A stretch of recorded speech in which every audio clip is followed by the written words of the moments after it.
dzisiejszym odcinku. Pozdrowienia z trasy. Przed nami jeden z mocniejszych punktów na szlaku. No, można się w tym miejscu naprawdę zatracić. Teraz po prostu proza życia, proza wędrowania. Jest ten nocleg taki niepewny, bo nie jestem do końca dogadany. Tutaj właśnie ten korytarz, który jest naprawdę niesamowity. Jest to budowla z 1637 roku. Udało mi się sprawnie dojść do Solina i zobaczyć zamek. Przy nich mnóstwo jabłoni dosłownie obsypanych owocami. No i widzimy się jutro w kolejnym dniu wędrówki. Witam Cię pięknie w kolejnej wędrówce. Ponownie jestem w Świętokrzyskim, ponownie jestem przy tym samym drzewie i przy tej samej kropce, przy której byłem kilka tygodni temu przy okazji pokonywania głównego szlaku świętokrzyskiego. I wtedy okazało się, że tutaj ten szlak się wcale nie kończy. Właściwie kończy się główny szlak świętokrzyski, ale zaczyna się szlak Gołoszyce-Annopol. I wtedy pomyślałem sobie, że fajnie byłoby również tym szlakiem powędrować, więc odbijam kolejny raz, bam, kropkę w Gołoszycach i ruszam dalej. Przed nami, myślę, 3-4 dni wspaniałej przygody.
Pierwsze kilometry dość monotonnego szlaku jak na razie za nami, ale nie ma co narzekać, bo przed nami jeden z mocniejszych punktów na szlaku, czyli zamek Krzysztopór.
No, można się w tym miejscu naprawdę zatracić. Jestem tutaj już naprawdę dłuższą chwilę, a wciąż nie mogę wyjść z podziwu dla tej budowli, dla tego, jak to zostało zbudowane.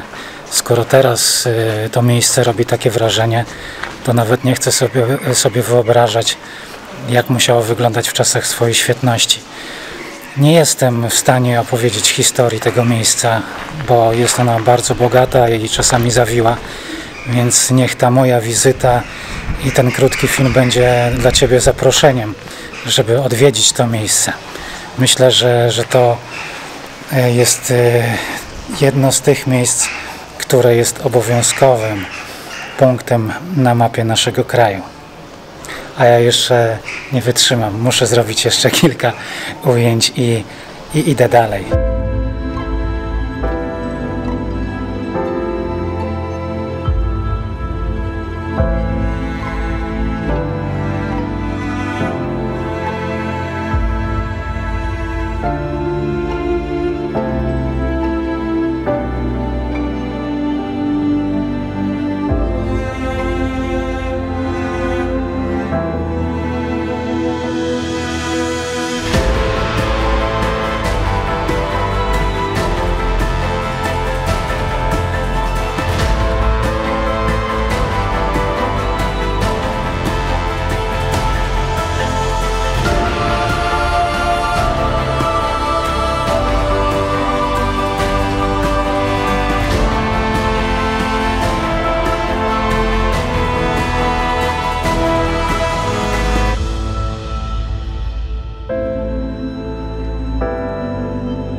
Jestem już na szlaku, ale jakoś nie mogę przestać myśleć o tej budowli, którą właśnie zostawiłem za sobą.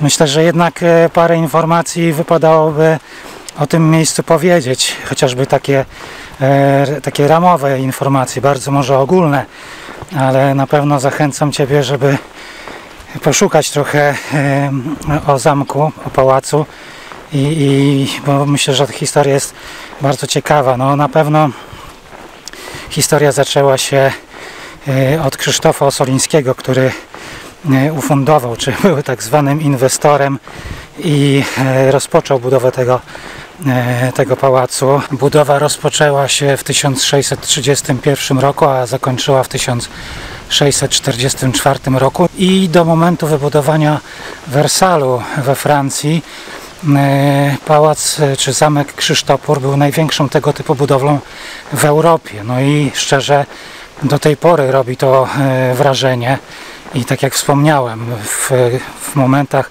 swojego największego rozkwitu myślę, że musiał robić wrażenie, zwłaszcza, że krążą tutaj takie legendy, że w sali jadalnej sufit był zrobiony z grubego szkła, nad którym było tak jakby przygotowane akwarium, w którym goście, biesiadnicy mogli patrzeć, obserwować pływające nad nimi ryby. Czy tak było? No to trudno jest mi powiedzieć, nie pamiętam tego. Natomiast pałac był budowany jako taki trochę kalendarz, bo było podobno tyle baszt, ile kwartałów, dużych sal było tyle, ile miesięcy w roku, pokoi tyle, ile tygodni, a okien tyle, ile dni w ciągu roku. Natomiast stajnie pałacowe posiadały lustra, w których mogły przeglądać się konie. Tak naprawdę te lustra miały za zadanie rozświetlić pomieszczenia stajni. Wejście do zamku do tej pory widać jest topór i krzyż, czyli stąd wygląda na to pochodzi nazwa krzyż-topór. Topór był w godle osolińskich, natomiast krzyż symbolizuje przynależność do wiary chrześcijańskiej. No tutaj wygląda właśnie, że w tym pałacu osolińscy mieli chyba sporo pieniędzy i byli takimi trochę celebrytami, spełniali tam swoje takie fanaberie, no i ta budowla musiała naprawdę robić niesamowite wrażenie. Niestety Krzysztof Osoliński niezbyt długo cieszył się swoją posiadłością, bo mniej więcej rok po wybudowaniu czy oddaniu zamku do użytku zmarł.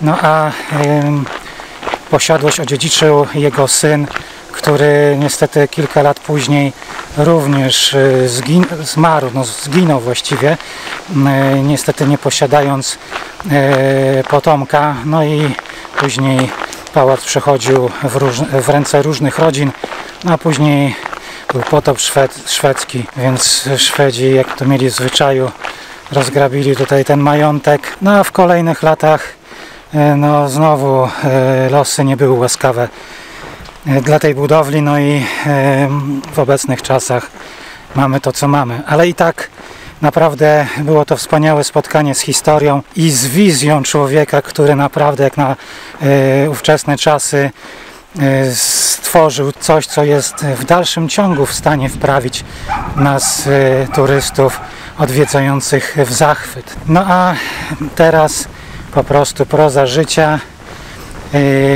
proza wędrowania. Trzeba swoje przejść. Szlak dopiero się zaczął, a przed nami jeszcze dużo pięknych miejsc, ciekawych, interesujących miejsc. Mam nadzieję, pięknych widoków. Wędruje się naprawdę fajnie. No ale teraz czas obrać kierunek na kolejne ciekawe miejsca.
Pozdrowienia z trasy.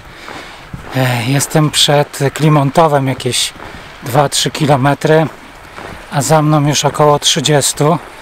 Jest godzina 17:30, więc czas i dystans całkiem niezły, biorąc pod uwagę to, że w zamku Krzyż-Topór spędziłem naprawdę sporo czasu. Nie wiem, czy nie 3 godziny. bo jeszcze piłem tam kawę u pana, który ma tam budkę właśnie z lodami, z kawą i tego typu rzeczami.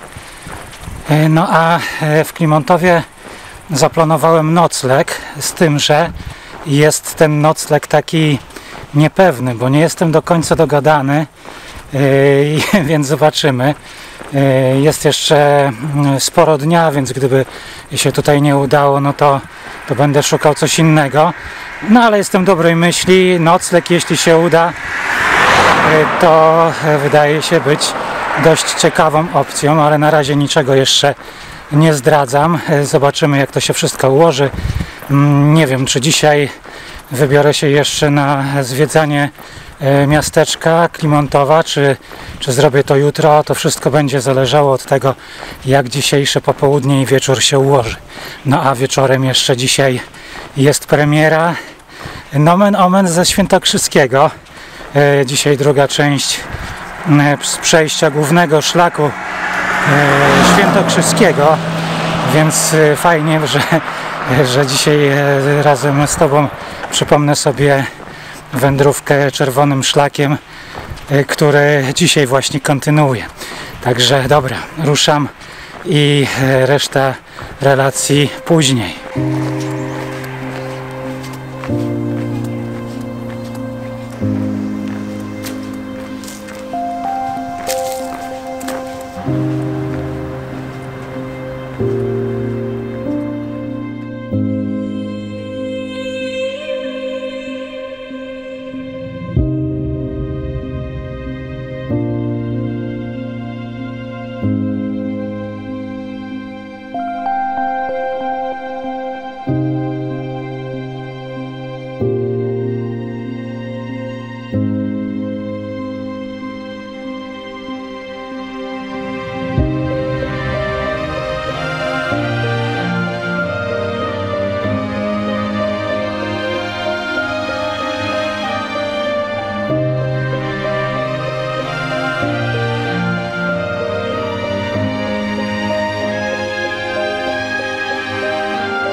Witam, dzień dobry. No ja jestem po bardzo spokojnej nocy i myślę, że jest czas, żeby powiedzieć o miejscu, w którym spałem. Jest to podomikański zespół klasztorny właśnie w Klimontowie. Stoi tak delikatnie na uboczu, jest tutaj cisza i spokój i można było naprawdę się wyspać. No a jest to budynek, obiekt z długą historią. Jest to też przy klasztorze kościół. Jest tutaj naprawdę długa historia. Fundatorem klasztoru był Jerzy Osoliński. To wydaje mi się, że to był ojciec Krzysztofa, tego Krzysztofa, który wybudował Krzysztopór, ale nie jestem do końca pewny. Także historia Osolińskich tutaj też jakby się rozciąga na to miejsce, na Klimontów i okolice, bo dzisiaj też będziemy dalej jakby wędrować z historią Osolińskich w tle. No a Dominikanie byli tutaj, z tego co się zdążyłem zorientować, ostatni zakonnik był tutaj do 1901 czy 1903 roku. O ile to jest prawdziwa informacja, bo tak jak wspomniałem, nie jestem historykiem i nie chcę tutaj wymyślać, posiłkuję się po prostu takimi źródłami, które znajduję na szybko gdzieś tam w internecie. No ale miejsce bardzo ciekawe, tutaj z cel mnichów stworzono takie pokoje. Bardzo skromne, ale w sumie bardzo wygodne i oddające taki klimat tego miejsca. No a teraz zrobić taką małą wycieczkę po tych miejscach, gdzie można wejść. Odkryłem wczoraj, że można wejść do kościoła, to znaczy można zobaczyć rzut na kościół. Nie można do tego kościoła wejść, bo jest zamknięty, ale sposób się znajdzie, żeby go pokazać. A później pójdziemy na miasto jeszcze, zobaczyć w Klimontowie dwa jeszcze dodatkowe miejsca, których wczoraj nie udało mi się do końca pokazać, no bo się już zaczęło ściemniać, jednak jest już końcówka września i dni są coraz krótsze, więc dzisiaj będzie okazja, żeby tam wrócić, no i powędrować dalej, więc chodźmy. Tutaj cały ten obiekt jest naprawdę spory, tutaj widać przez okno, później to pokażę. To jest naprawdę duży obiekt, ale tutaj ta część noclegowa, nazwijmy to, nie jest wcale taka duża. Tutaj właśnie ten korytarz, który jest naprawdę niesamowity, robi naprawdę klimat. No i tutaj trzeba przez taką część remontowaną przejść i zaraz pokażę Ci kościół.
No i w takich okolicznościach przyszło mi spędzić noc, z czego się naprawdę cieszę, bo było to nowe doświadczenie.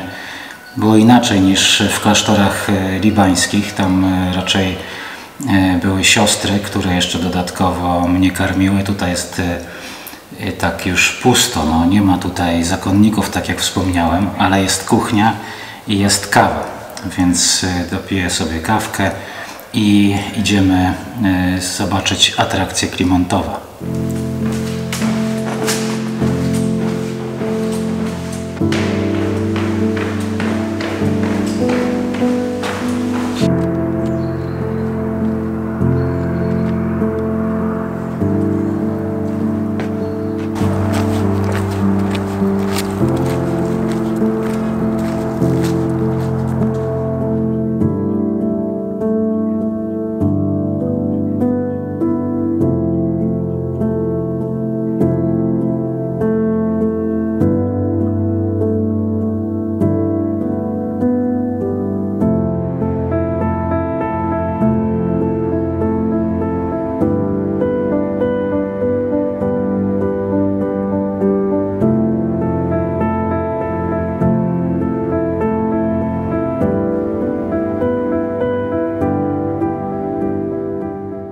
Najważniejszą budowlą w Klimontowie moim zdaniem jest kościół świętego Józefa.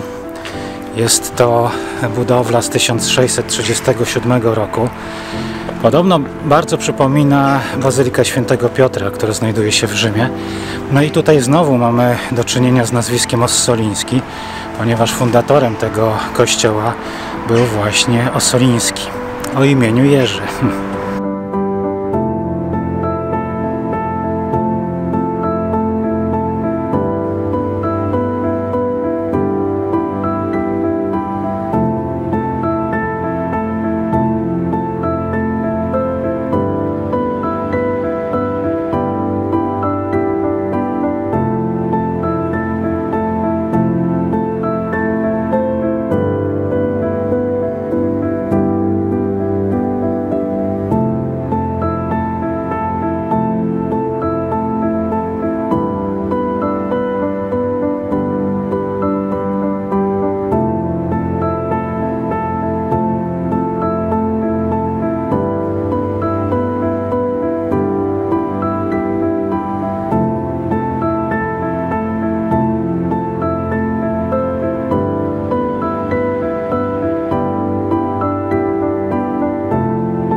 No i ostatnim miejscem, jaki zobaczymy tutaj w Klimontowie, jest synagoga, która została wzniesiona w 1851 roku.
Czas kończyć wizytę w tym uroczym, naprawdę uroczym miasteczku i przyznam się, że bardzo polubiłem się z Klimontowem.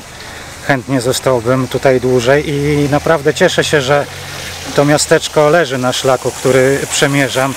No a teraz jeszcze przejdę przez ten piękny, pięknie zadbany ryneczek, no i kieruję się dalej ku kolejnym pięknym i ciekawym miejscom.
Pierwsze kilometry za mną udało mi się sprawnie dojść do Solina i zobaczyć zamek, a właściwie to, co po nim zostało. Zamek był własnością, czy został zbudowany przez dobrze nam znanego Jerzego Solińskiego, który wybudował ten zamek najprawdopodobniej w miejscu już istniejącej budowli, ale drewnianej. No a później właśnie, jak to na przestrzeni wieków bywało, zamek przeżył swoje, co widać. Na szczęście dowiedziałem się, że najprawdopodobniej gmina Klimontów wykupiła tutaj te okoliczne tereny, czy zamierza to zrobić i coś ma być tutaj z tym zamkiem robione. Być może jakaś renowacja, czy jakaś odbudowa będzie się tutaj odbywać, tego nie wiem. Zobaczymy w przyszłości. No a Osolin, obecnie wieś, było kiedyś miastem. Aż trudno uwierzyć, że tutaj było miasto, teraz spokojna miejscowość. No ale jest sklep i jest ta kaplica betlejemska, która również została ufundowana przez Jerzego Osolińskiego. I jak głosi legenda, ziemia, która została użyta do usypania tutaj tego kopca nad kaplicą, została przywieziona z miejsca narodzenia Jezusa. Ja sobie tutaj posiedzę chwilkę, bo jest ciepło, a przyszedłem, nie wiem, kilka kilometrów, ale odpocznę sobie, bo przede mną dalsze kilometry, a szlak jest poprowadzony głównie asfaltami, więc trochę dam nogom odpocząć i będziemy się kierować już na Sandomierz, choć dzisiaj jeszcze tam nie dotrę.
Ostatnie kilometry to asfalty, asfalty, asfalty, a przy nich mnóstwo jabłoni dosłownie obsypanych owocami. Spróbowałem 4 rodzajów, nie ukrywam. No i dotarłem tutaj pod pomnik przyrody, który ma nazwę Grusza Żeromskiego. To 200-letnie drzewo, no i taka fajna wiata, przy której można odpocząć. A mi odpoczynek, nie ukrywam, przyda się, bo nogi zaczynają znowu boleć.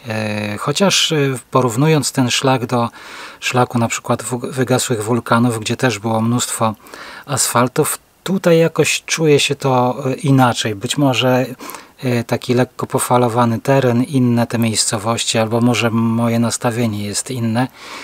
I jakoś dobrze się to znosi. Temperatura też jest inna, chociaż teraz czuć, że zrobiło się ciepło. Na pewno jest tak powyżej 25 stopni, ale generalnie ta końcówka lata, przełom lata i jesieni jest naprawdę fantastyczny.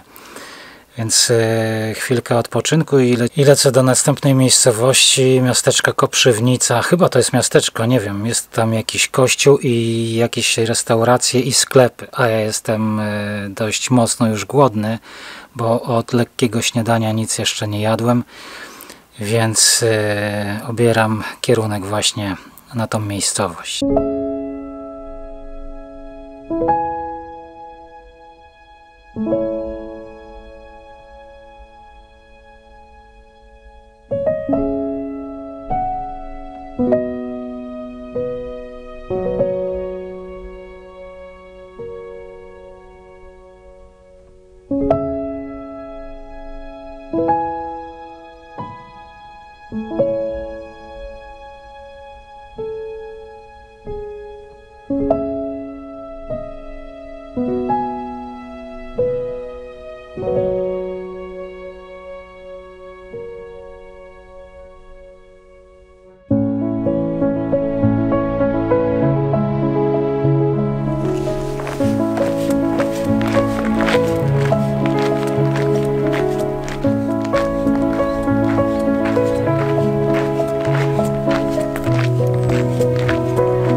Właśnie minąłem Koprzywnicę i udało mi się jeszcze w ostatnich promieniach zachodzącego słońca obfilmować trochę taki pocysterski obiekt sakralny, bardzo piękna budowla, niesamowicie utrzymana jak na swój wiek, bo historia tego miejsca naprawdę jest bardzo, bardzo długa.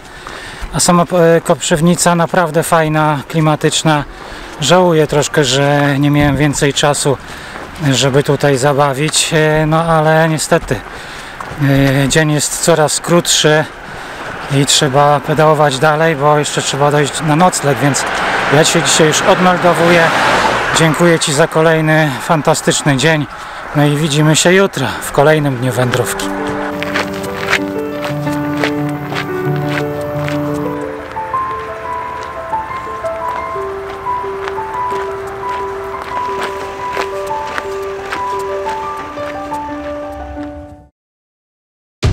W następnym odcinku. Oszalałem, naprawdę coś niebywałego. Pozdrowienia z Sandomierza. No petarda, petarda. To element i taki akcent górski również jest, więc to cieszy. Teraz rozpoczynamy kolejny etap, zdecydowanie najpiękniejszy punkt dzisiejszego dnia, kto wie, może nawet całej wędrówki. Idzie mi to tak średnio, bo przed chwileczką pomyliłem drogę. Fajnie jest rozpocząć dzień w tak pięknym miejscu, więc ruszamy na szlak.